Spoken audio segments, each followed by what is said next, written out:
Welcome to అమ్మ వంట అండి. సో ఈరోజు రెసిపీ ఏంటి అంటే దోసకాయ పచ్చడి అండి. సో దీనికోసం ఏంటి అంటే దోసకాయని ఇలా కొన్ని పెద్ద ముక్కలుగా కట్ చేసుకోవాలి, కొన్ని ఇలా బాగా చిన్న ముక్కల కింద కట్ చేసుకోవాలండి. సగం పెద్ద ముక్కల కింద, సగం చిన్న ముక్కల కింద కట్ చేసుకోవాలి. నెక్స్ట్ పచ్చిమిర్చి, కొబ్బరికాయ ముక్కలు, చింతపండు. ఓకే, ముందు తాలింపు వేగించుకోవాలండి. సో దీనికి ముందు పచ్చిశనగపప్పు కొంచెం వేసుకోవాలి. నెక్స్ట్ మినప్పప్పు, ఆవాలు, జీలకర్ర. సో ఇలాగా ముందు తాలింపు వేగాలండి బాగా. తాలింపు తీసేసుకున్న తర్వాత మిక్సీలో వేసేసుకుని ఆడేసుకుంటామే.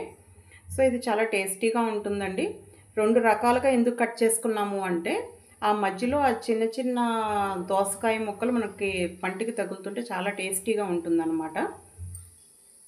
సో మిక్సీ జార్ తీసుకుని తాలింపు గింజలు ఇందులో వేసేసుకోవాలి.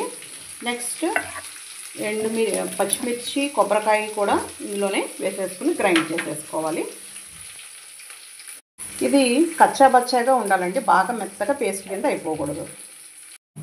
వాటర్ తీసేసుకున్న చింతపండు, నెక్స్ట్ కొంచెం పెద్దగా కట్ చేసుకున్నటువంటి దోసకాయ ముక్కలు ఇందులో కలిపేసుకోవాలి. సో ఇప్పుడు సరిపడా సాల్ట్ కూడా వేసేసుకోవాలి. ఉంటుందండి, అంటే పెద్ద దోసకాయ ముక్కలు వేసి కొబ్బరికాయకి కలపడం వల్ల ఏమవుతుందంటే దోసకాయ ఫ్లేవర్ అంతా కూడా కొబ్బరికాయతోటి కలుస్తుంది.